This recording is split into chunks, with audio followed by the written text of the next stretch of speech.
You are listening to the Postcast presented by the Locked On Senators podcast and the Glebe Central Pub. Make sure you check out the Glebe Central Pub right in the heart of the Glebe. Great food, awesome drinks, the atmosphere outstanding, and they have shots unlike the Ottawa Senators in that third period. I'm Ross Levitan. Brandon Piller is with me. Pillsy has a special guest alongside him. He will unveil in just moments.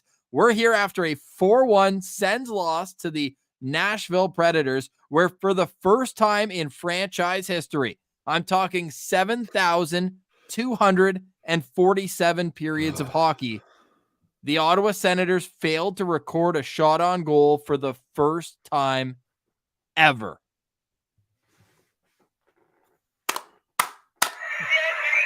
We are panicking. This is not good. That's the first time I ever pressed this button. I did not know I was going to do this.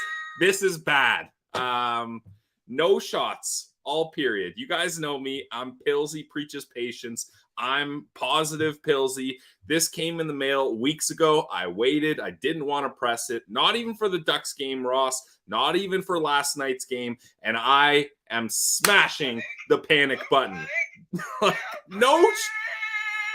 No shots in the third period. I think you owe an apology for everybody who's listening in the car right now. I feel bad doing that, but it was time. Like, I held off from pushing that panic button for so long. And when this is the kind of performance the Ottawa Senators give, it's time to panic, because where do we go from here, Ross? We go home to Ottawa to take on the Arizona Coyotes. The Senators play in Central Time Zone and are now 0-11-0 when they play west of the Eastern Time Zone. Pillsy, this is bananas. 0-11-0, 0 points in 11 games outside their time zone. And it's not even that far outside. We're talking a 1 hour difference. Come on. Well, in this case, it was second half of back-to-back. You got to give them every excuse you can, right, Pills? Yeah, bad bounces all around tonight, too. It was 2-0 before I could get my app to stop buffering. It was a 2-on-1, and I saw how behind Korpisalo was, and it started doing the circle, and I was like, I wasn't even watching the screen to see what would happen. I was watching the score bug, and it stopped doing it, and the 1 came up right away. It's clockwork. And we talked about it on today's episode of the Locked On Senators podcast. Like, this Nashville team is rolling right now. The Ottawa Senators need to bounce back. They cannot start off slow. How many times does this team have the first goal scored on them by the opponent? Almost, like, I don't remember the last time the Sens scored the first goal. And even just like holding off the other team for 5 minutes doesn't happen. Like you said, like, you barely, the ice in your drink isn't even melted yet. You're still figuring out the recline you want on your chair. And the Ottawa Senators are already down in this game. The app isn't even loaded properly yet for Ross, and this team is already losing. The best part of my night was my pregame Peloton, and I hated it. I hated every second of it. The Ottawa Senators, look, we said that they didn't get a shot in the third period, and I think we just need to keep going back to that. 0 shots on goal. None. In the third period. The whole team, 0 shots on goal in the third period. And they entered that period down 3-1. It's like, okay, what are you going to do? Where's the push going to come from? And it came from nowhere. It came from absolutely nowhere. No. Senators got outshot 20-0 in the third period. It's not like it was a low event period and they gave up 6 or 7. They gave up 20 shots and they had 0. This is a game. Look, I questioned one individual's effort after last night's game. I'm questioning 20 individuals. I'm even questioning Anton Forsberg, who sat on the bench all night. I'm questioning all their efforts in this one. This was as bad as it gets. There's a stretch, though, from like middle of the first period when Ottawa decided that they were going to play. Maybe they just got the time zone wrong. They knew they were in a different one, but they thought they'd start an extra half hour later. They thought they were on Newfoundland time, add the half hour. And they went, 12, 13 minutes without allowing a shot on goal? And they still lost the period. Yeah. Shout out to Drake Batherson for calling for the puck and actually wanting to shoot it in the end of the first period, getting a goal. That was nice. That's it. Other than that, this was a wasted 3-hour time slot of all of our lives. Every single one of us. And Ross, I'll go farther than that. It was worse than wasted. You talked about Newfoundland time. Well, our guy Noof.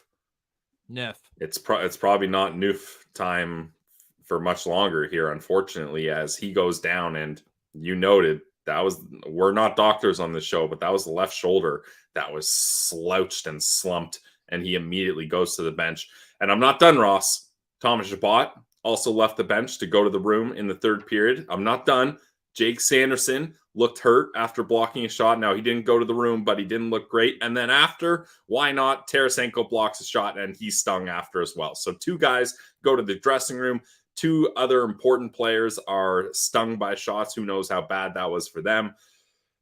Like, to just add insult to injury. And then, sure, you get a couple days off, but then you're going right to another back-to-back scenario where this team just looks tired. They look like there's not much gas in the tank, or no gas in the tank for that third period. And yeah, you're looking at an Arizona team that's struggling, Ross. But this is an Ottawa Senators team that wasn't able to beat them earlier on with the biggest of win probability unofficial boosts in all of sports, the new coach bump. They had a 3-0 lead and they blew it up against Arizona. So I'm not sitting here being like, I'm going to run to FanDuel and get my bets in on the Sens for Arizona. I don't have a lot of confidence that they're going to win that game, especially when probably they've got at least 1 injury, maybe even 2 key injuries to 2 of their big players. So this is not only a waste of time and a disastrous effort, but things are not going to get easier for the Ottawa Senators, and they should be, because if you look at their schedule coming up, this is one of the easier, 4 or 5 game stretches that you can have this season based on where these teams are at. And I'm not very confident that the Ottawa Senators are going to have any, if even close to having success moving forward here. And Aiden points out in the chat as well, Tim Stützle looks shaken up. He went to go at least try to get some sort of momentum. And instead, he kind of spun off of the guy he was hitting and hit the boards really hard. I would say this is the level of concern for all of them. Thanks, Adam. And he said, or I would say this, Norris is injured. Chabot is hurt. Sanderson was shaken up. And Tarasenko and Stützle were stung. There's my I'm not a doctor chart of how guys are feeling. Josh Norris got injured midway through the second period. The Senators posted in between periods or at the start of the third period that Norris would not return. Obviously, we're hoping for the best from him. Just starting to find his offensive rhythm. Guy had scored 3 goals over the last 2 games before the loss last night. It was just it got worse, but I mean, it was right off the bat. And like, let's get to how this game started, because I need you to tell me. I mean, my first note is my Sportsnet Now app sucks. It's freezing every 5 seconds. WTF? And then I just have 1-0, 2-0, and then I have still freezing. Damn. I mean, hey, I feel it. That is very frustrating when that doesn't work. Don't worry, I got you, buddy. This is why we got 2 of us taking notes. We got backups. Yeah. So I'm so excited. No, but Ross, right off the bat, Korpisalo started this game looking good. He had 2 big saves in tight on McCarron. So you're like, okay, Korpi, at least he's feeling it here. Usually he lets the first shot in, let alone making two whole saves in a row, Ross, right away. That's huge for this team, getting 2 saves. Yeah, that didn't last long. The Sens turn it over in the neutral zone. Roman Josi pinches. Imagine that, having a defenseman that can properly pinch. What a blessing that must be.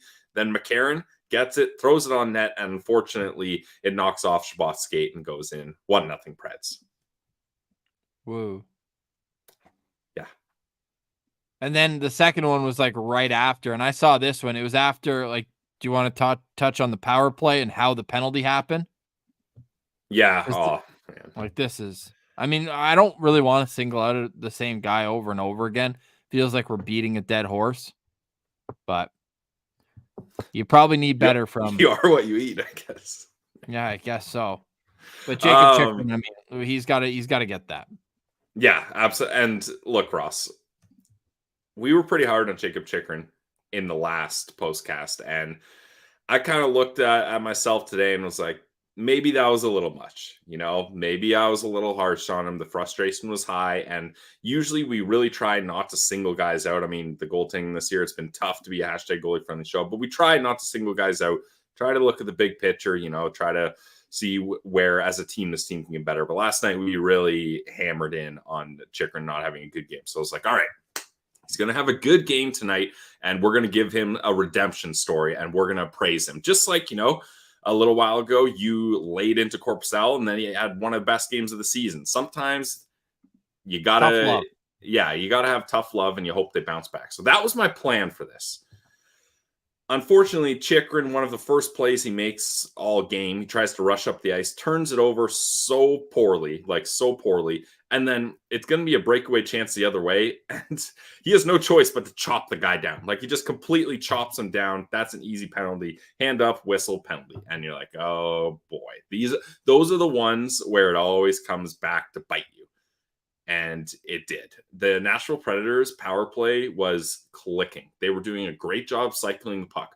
One-touch passes all over the ice, cycling, moving, switching guys all over. Eventually, Yossi gets a one-timer, blasted through traffic. There's two guys in front.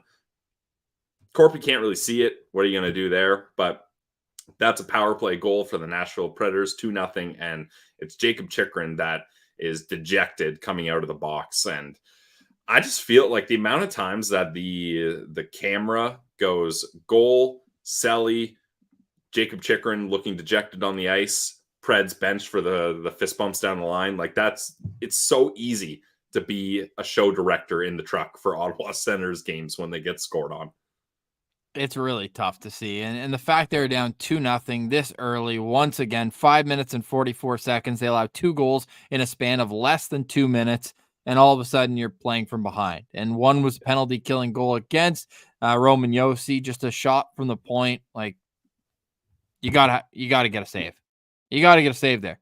I get it that Chikrin was kind of letting Ryan O'Reilly take away the eyes a little bit, but that's a wrist shot from the blue line, and it goes straight in. I don't know. I'd like to see a save, or at least a save on one of the first ones. I get it.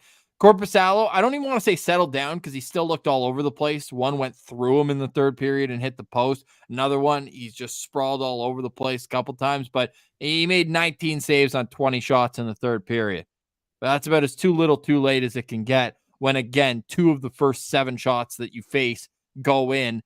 Ottawa was down 2-0 before they even had a shot on goal in this game. Like, I mean, you're just not going to win very often. But we also saw what a good goalie can do for you, because Ottawa did have a stretch where they had 19 out of 20 shots and they got 1 goal because UC Saros can play goalie and he made good saves. So, yeah, it's one of those nights for the Ottawa Senators. And how many times can we just say flush it and move on? Be a goldfish. We said it 24 hours ago on this very channel. So at some point, you are what you eat.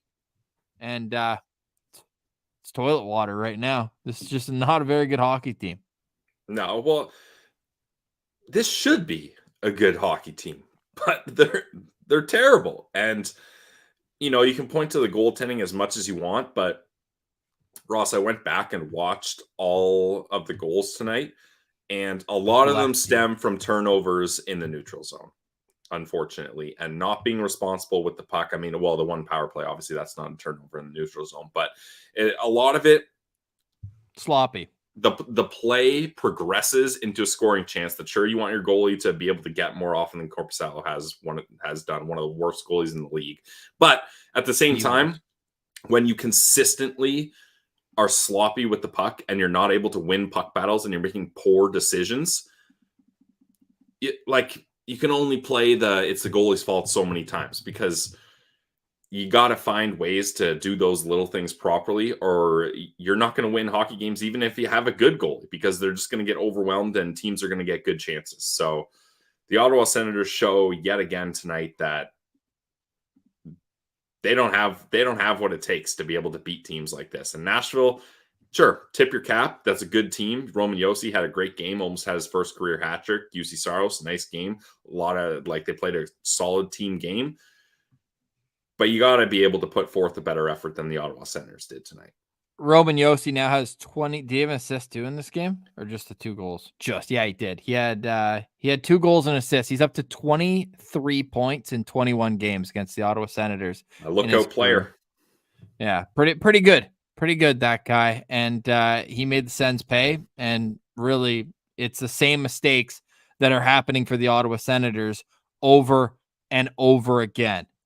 After the break, I'll discuss what those mistakes are, because I need time to think how I want to go about discussing this. 9.5 days until the trade deadline. If you're waking up on Wednesday, we are 9 days away from the NHL trade deadline. The one thing that you can always count on through good times and bad is the Glebe Central Pub. The Postcast is always brought to you by the Glebe Central Pub, right in the heart of the Glebe, 779 Bank Street. And you can visit them for great food, awesome drinks. They've got all the games on the TVs. Go check out their socials, Glebe Central Pub, and you can find out when they have different events going on at the Glebe Central Pub. They've also got their beer of the day. They post that on their Instagram, so you can go check that out. They're an Arsenal supporters bar, so they've got great vibes in the morning for those Arsenal games. And of course, the Sens shuttle, $17 round trip to and from the CTC. You can buy your tickets online for that. Show up early. You'll leave the Glebe Central Pub an hour and 15 minutes before the game. You'll go to the CTC. Sue will get you there right on time, and then she'll pick you right back up 20 minutes after the final buzzer. The vibes are free at the GCP, so go visit them today and go let them know that Locked On Senators sent you. This episode is also brought to you by our friends over at Sleeper. Guys, if you want to win 100 times your money, play daily fantasy hockey on the Sleeper app. But to have a chance at winning big, you got to try playing, and you got to do it on Sleeper, their official daily fantasy app of the Locked On NHL network. And it's our top choice for any other sports, especially when it comes to hockey. With Sleeper, you can win 100 times your cash in daily fantasy hockey contests. I love the Sleeper app because you got a good group chat. You can let everybody know you're going to have a big night. You're seeing the board clearly, and entries can be made in under a minute. There's studs all over the league. I don't know too many on the Ottawa Senators, but I'm sure there's other teams that have star players that you can pick from. And you just choose stats like goals, assists, saves, plus, minus, and more. You heard me, Sens fans. I actually had Michael McCarron tonight. Hey, good player. Yeah. And if you're looking for categories like saves and shots, you might not want to bet on Sens fans, but you can bet on other players, because 100 times payouts means you can start winning big if you pay attention. Use promo code LOCKEDONNHL. You'll get up to a $100 match on your first deposit. Terms and conditions apply. That's Locked On NHL. See Sleeper's terms of use for details. Check it out today, guys. Sleeper. Welcome back to the Postcast. I'm Ross Levitan. That's Brandon Piller. We are here mopping up a very poor effort by the Ottawa Senators, losing 4-1 on the road in Nashville. They were outshot 37-25. 37-25. But now, let me tell you that after the second period, Ottawa was outshooting Nashville 25-17. That's so crazy. Now, after the third period, where Ottawa had 0 shots on goal for the first time in franchise history. You want to hear this again? This to me is just bananas. Yeah, say it again. For the people in the back. 7,247 periods of hockey. Never have they had 0 shots on goal. Yeah, they Ross, did tonight. I thought they were going to go with it's been this many games since they haven't had a shot on goal in a period, or this many seasons. Well, yeah, but like to be able to break it down into thousands of periods. I mean, it shouldn't happen. No shots in a period. That's wild. And sure, you're looking at a team that is down bad when it comes to injuries in the game, so you're skating with less players and you're behind. But those are just me trying to come up with some excuses to shine this up here. I'm trying to put lipstick on the pig here, Ross, because it's not looking pretty. The Ottawa Senators scored on the power play in this game. They went 1 for 2. Nashville went 1 for 3. Ottawa loses the face-off battle. They had 43.8% of the wins. They had 37.6% of the shot share. They had 15 hits to Nashville's 16. Now, Ottawa did block a ton of shots, and a lot of them left marks, as we already mentioned, for certain players. 25 for Ottawa, 15 for Nashville. But just disappointing all around. And I want to get into a bigger picture conversation in just a moment. But first, like the third goal against, man, it's 2-1. Ottawa has all the momentum. This is during the stretch where Ottawa had 19 out of 20 shots. They're pressing. They had some decent chances. Heck, Tim Stützle almost scored a goal identical to how him and Giroux scored against Nashville. That give and go where it was like Stützle finishes off backdoor with a bad angle. Giroux, it was different in terms of it wasn't a break, a 2-on-1. It wasn't off the rush like that. In particular, there were two defensemen back, but a little backdoor tap play doesn't go in. But that third goal, I mean, there's back-breaking goals, and then there's whatever that was. Talk about a 3-on-2 defending it and just opening the floodgates. It was Moses opening the Black Sea. Red Sea. Thanks. Not a color guy. I got clearly the red Black Sea. Shout out the Ottawa Red Blacks. But hey, that's basically what the Sens defense did there to just allow them a free pass to the net. Well, Ross, this was a kind of master class in the Nashville Predators flexing their veteran hockey IQ and their structure. Like this, when I went back and watched this one, so McDonough starts to play in his own end. Awesome veteran two-way defenseman, right? Stanley Cup champion, a lot of seasons under his belt. Great pickup for the Nashville Predators. Both teams are changing. So he's got his head up. He fires it to Nyquist. Nice long stretch pass. Nyquist brings it into the zone. Hamonic falls down. Not the veteran play you're looking for there, but he falls down. And Josi reads this whole play the entire time. From the moment McDonough passes this puck, Josi is chugging along. He's building momentum. He's gaining speed. He enters the zone at the perfect time. Nyquist also heads up play, sees Josi coming, turns his body, passes it over to Josi in stride, hits him on the tape, and he goes to the net and roofs it on Korpisalo. Like just a chef's kiss play of how to break the puck out of your zone when both teams are changing and you have that whole far side of the ice is wide open, and McDonough takes perfect advantage of that.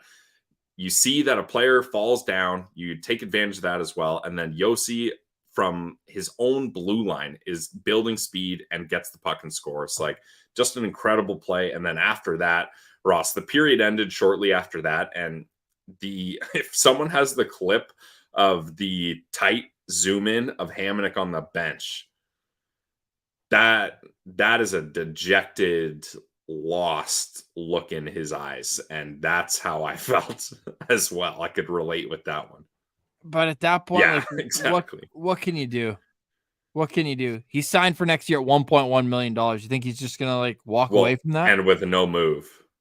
They can still buy him out though. And people caught on. I just replied to someone, and I guess it's one of those where when a couple people see it and like it gets Brady looks so dejected. We'll get to Jacques Martin and Brady Tkachuk spoke to the media after this game, but like, yeah, this is my problem. Okay, I'll get into it right now. Steve Staios has been on the job for 4 months now, 5 months.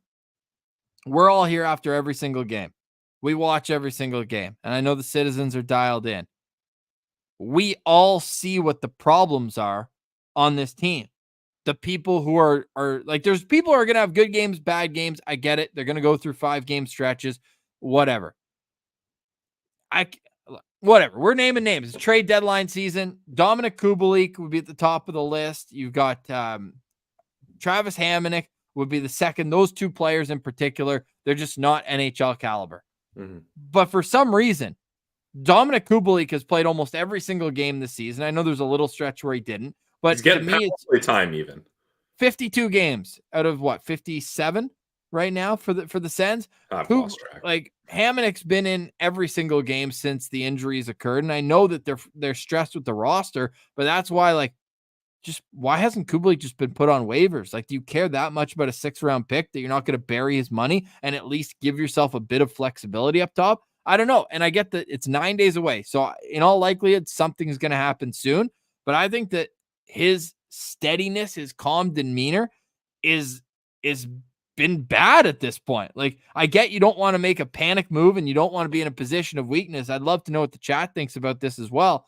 But I think that you're sending the wrong message to the group in the locker room if you're just going to let them sink over and over again with the same thing. If I had told you, without you seeing tonight's game, that Nashville had an end-to-end rush and a Senators defenseman blew a tire at the blue line, I wouldn't have even finished the sentence, and you would have told me who it was. Yeah. It's predictable. If I said the Senators were down 2-0 5 minutes into the game, well, the problem is you could have said either goalie. And that's a problem too. Why have they not gone out and brought anyone in? Someone. Just try something new. It just feels like they're happy enough evaluating this season, no matter how bad it gets. And maybe that's their long-term strategy.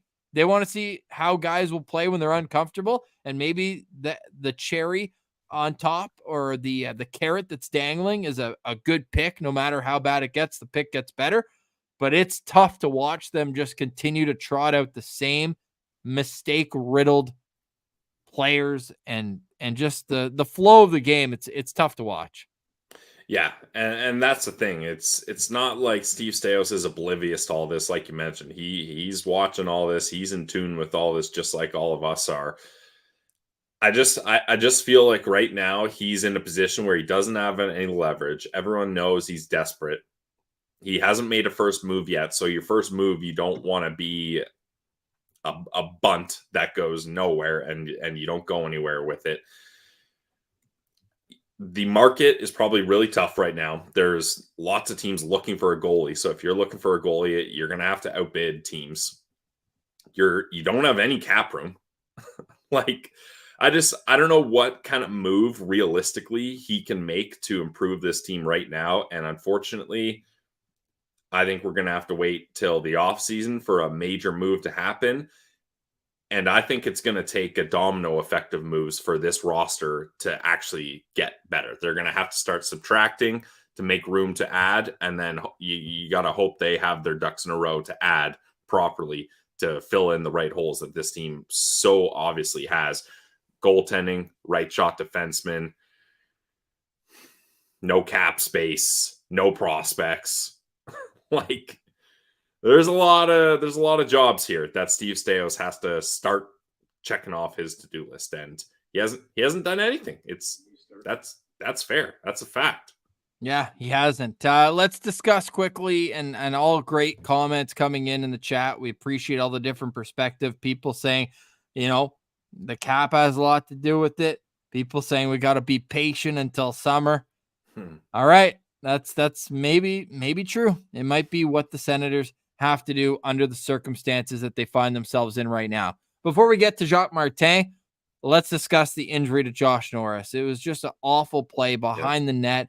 He comes around, takes a hit, and like people saying, oh, he fell into the mesh. How'd he get hurt? I mean, there's a big bar right in the middle of it that has no give to it, the way the nets are positioned. So it just looked awful, and he kind of like clipped it there. And I mean, the history says you just have to watch when he got the fire helmet the other day. That guy's got like a full roll of medical tape all over himself.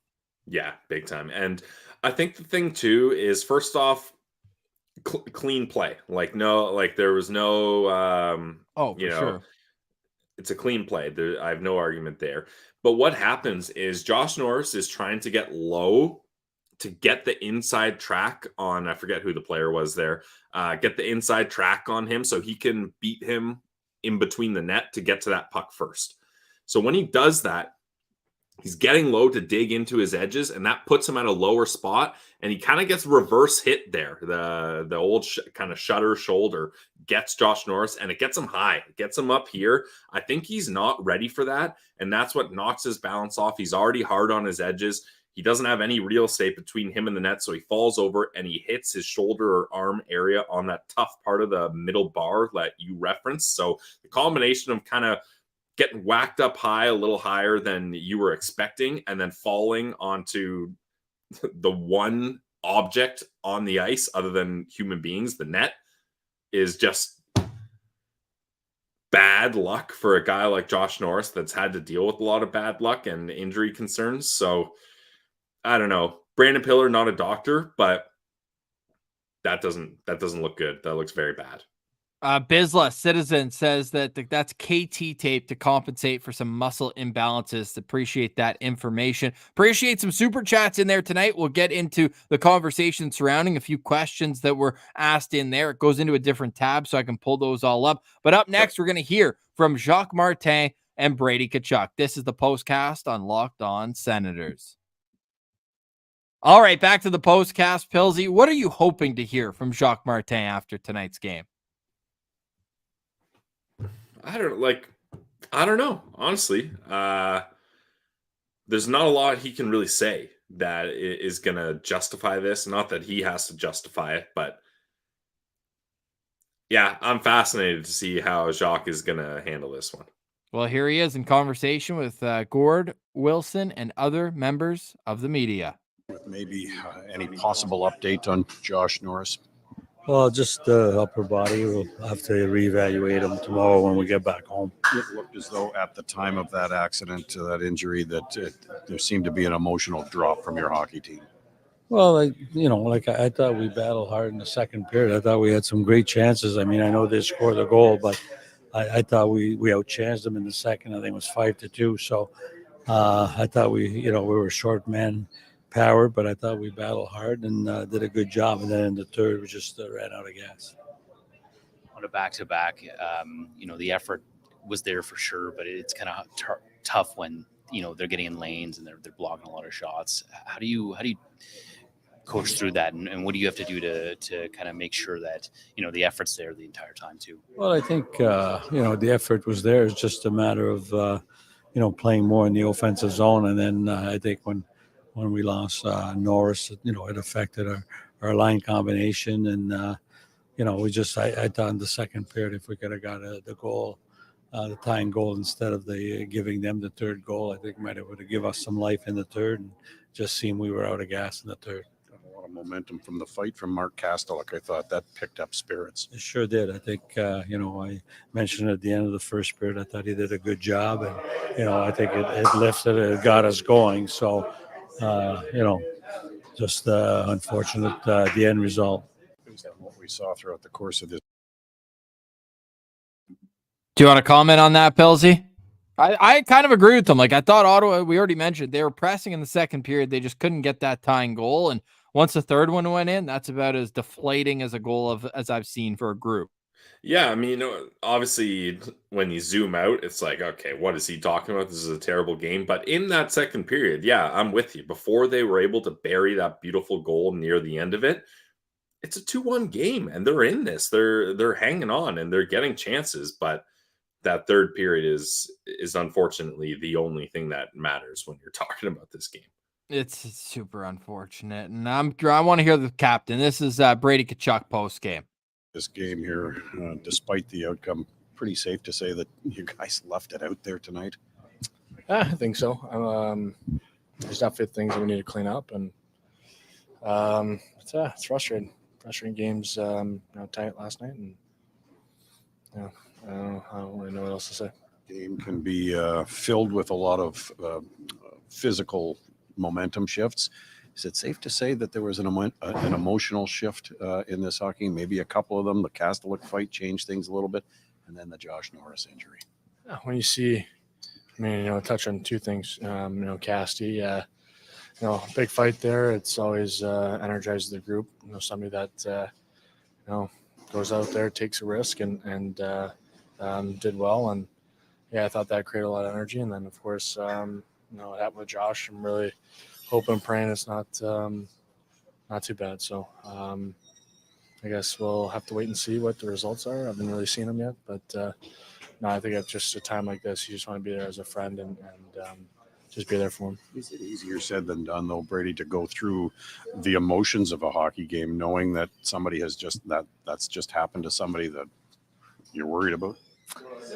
I mean, yeah. I mean, unfortunately, it's a part of the game, and I mean, I think, of course, he's such a big part of our team, on the ice, off the ice, in the room, all the above. So it definitely deflated us a bit, and yeah, I mean, we wanted to win it for him tonight, and just unfortunately we couldn't. Games can take on a lot of physical. Oh, you're muted. All due respect to Mark Kaslick, but if you want to go check that out, you can go check out the Senators YouTube page or on Twitter. Man, that was tough to watch, Brady Tkachuk. He looks exhausted. Like, what's he supposed to do? I mean, you look at his game last night. Great game by the captain. I thought he was one of the players that really tried to grind and help this team out. I thought it was another decent game for Brady. Not amazing by any stretches, but I'm not pointing fingers at him here. And then he's got to go answer to the media about how his team sucked again, and how hard is it having your team suck and one of your best buddies and a big part of this team, Josh Norris, go down with an injury. Like, no one wants to answer these questions, and he has to. He's got to face the music here. So that's tough to see. And as a young guy that's probably going through it right now, it's tough to face the media like that. So at least he showed up, but you can tell that is a exhausted, kind of stressed out dude right there. And people are getting on Gore Wilson for the questions. I mean, this guy's been there every step of the way, every game through 7 years of losing. He's been there longer than any player has. And like, I don't envy the job, but I also kind of like roll my eyes a little bit at the leading questions, where it's like a lot of excuses are just kind of handed to them on a platter. Yeah. I mean, I don't know, the scrums, especially with players, it's tough, especially after a game like that. Like, what do you're not going to get much out of him. Yeah, you're trying to, follow a narrative and be able to like have a story to follow along. So you're asking certain questions, but these are heated guys after a loss. So you're also trying to tiptoe around things because you got to maintain a relationship with them. So the scrum questions to the players, I always take with a grain of salt.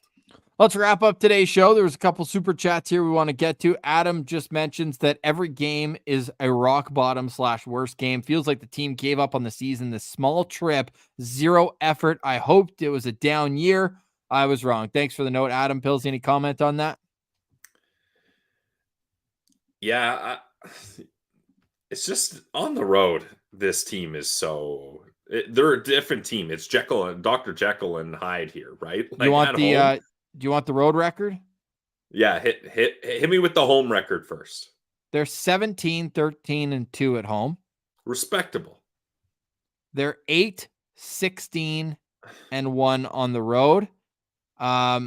Only the Chicago Blackhawks have less wins on the road than the Ottawa Senators. They're 4-24-1. And they're coming to Ottawa in about 3 weeks. So giddy up. Great. Yeah, Adam, it's not great. Sens fan in van, one of our favorites here, the Citizen. Can't blame the boys for the third period with Norris out, and yet another game where the goalie isn't going to let you win at the other end. Talking about Saros. Talking about skaters is moot until we get average goaltending.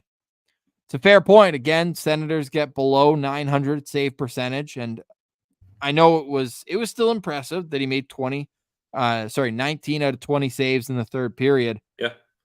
Still, the fact that it got there it was a bit of like that late game shine that we're talking about. Like, it was almost a microcosm of the season where they would go down big early and then they'd come back late, or even just like this season as a whole where they'd lose a bunch of games early and then have a run. Like, it's low calorie success at the end of a game. At least it felt like. And I mean, he could have gotten scored on when it went right through him on a pretty easy shot, but I get it.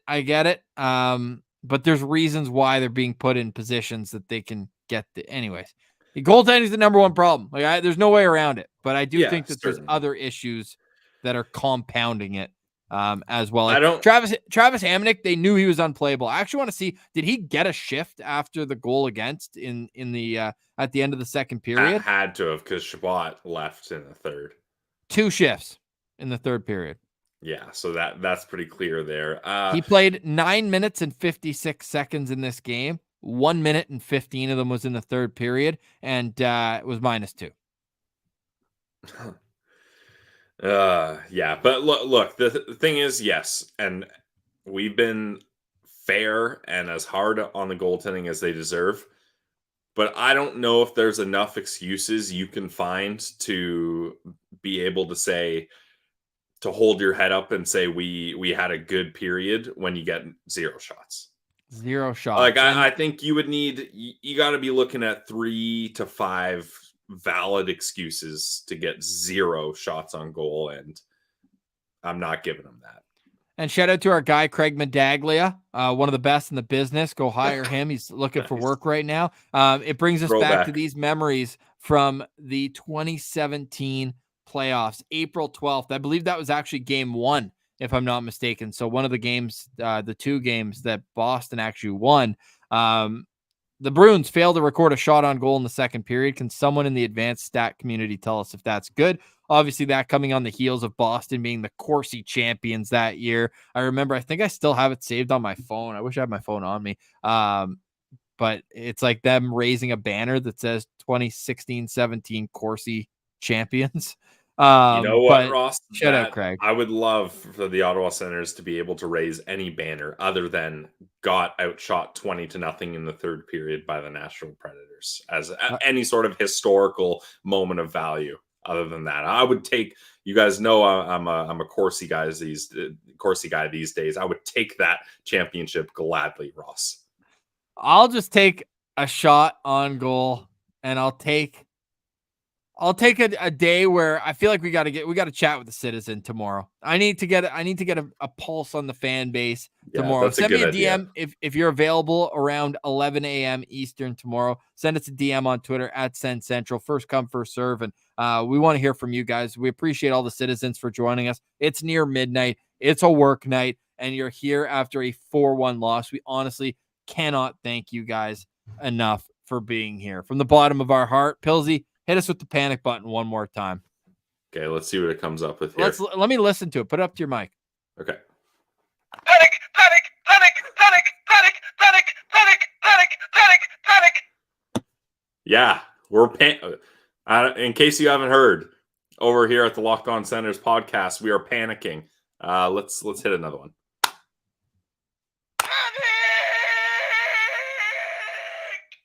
Yeah, that's they have different ones. Yeah, there's like 5 or 6 different ones, so we can get some good use out of that. Okay, this was going to be my final thought, Ross. This is a tankathon spin game. I mean, I hit the panic button for the first time this season. We are spinning. Arizona has lost 13 in a row. Yes, Ross, and that is the Ottawa Senators' next opponent. Do they play between now and then? Does it? Yeah, I think they play the Leafs. Oh, great. Yeah. So they're going to be coming in losers of 14 in a row. After Matthews gets a hat trick. Oh, my goodness. So they lost to Montreal tonight. Montreal jumps Ottawa again. No, they don't. What are they tied? No, points percentage. It's done by. So Ottawa still has the points percentage. Let's go. League. Oh, wait. Yes. Okay, good. Arizona. I mean, you lose 13 in a row. Yeah, give it to them. Salt Lake City's going to need a good draft pick to start off with. Yeah. Okay. So that one's for you. Now this one's for the citizens out there. Whoa, I didn't know that one was for me.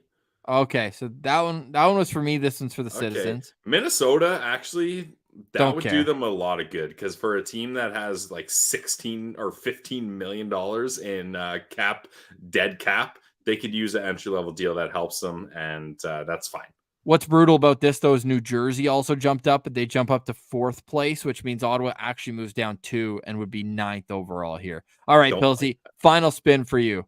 You ready? Yep, hit it. And Buffalo jumps up to number 2. Chicago, for back-to-back years, gets 1st overall. This is this is where we're at, Sens fans. The good news is that 9 days until trade deadline. Is that good news? Yeah, it is, because they have Ross, to do what something. happens I'm if sick.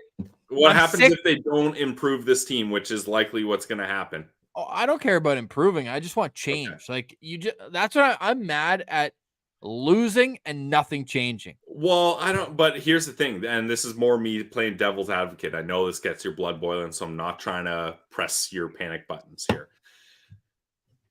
They fired the coach. They fired the general manager. They brought in a senior vice president of hockey operations. Yep. They've hired analytics stats. They've changed the job title of the goalie coach. Like, they've been doing stuff, but all off the ice. At a certain point, guess what the most important part of hockey is? The players who play. That's where I'm getting to. At a certain point, you can change every single thing. It's like a person. You could change my hat, you could change my sweater, you could change everything about me. But if you're not going to change the integral parts, it doesn't really matter. So it's got to be time. It's got to be time to make some. I hope people don't get it twisted. I'm with you, Ross. I want some trades to happen. I want this team to look different on the ice because it's simply not working. Definition of insanity, doing the same thing over and over and over and over again and expecting different results. It's not happening with this group right now, the way things are. So they have to change something, but will they? Who knows? Stay tuned. Find out. We've got all sorts of trade deadline preview content planned. We're going to do an episode called Who Are the True Untouchables on this Ottawa Senators roster ahead of the trade deadline. Then we're going to do one where we're going to make our trade bait board based on all the ones out there, but only the players who we believe the Ottawa Senators should be interested in. Watch for those two content pieces coming later this week. And then early next week, we're going to play matchmaker with a few players on the Senators who could we be watching for them to be traded to. All sorts of great stuff coming back-to-back Friday, Saturday, and then the Senators are off until Wednesday. They play Wednesday, Thursday, Saturday. The following week, it's the Western Conference trip. So different time zone. You know what the results might be. Pilsy, we got more to get to on Locked On Senators on Wednesday. For tonight, we'll say goodbye, and we'll also say thank you very much. Negative Capabilities, appreciate the kind words. Appreciate everybody for vibing with us, venting with us. We got the brain's turning a little bit here with some merch for the Postcast in general. But if you want new merch, I can't wait for mine to get here. Brand new merch on the site. Shout out Doodling Daryl as well. And shout out to all the citizens over here every single day. We are your team every day. That's Brandon Piller. I'm Ross Levitan. And this has been the Postcast presented by the Locked On Senators podcast and the Glebe Central Pub. Make sure you go to the Glebe Central Pub at 779 Bank Street and let them know that Locked On Senators sent you. Let's get some Go Sens go in the chat. And until tomorrow, until Wednesday, we will talk to you then. Have a great night, everyone. It's your team every day.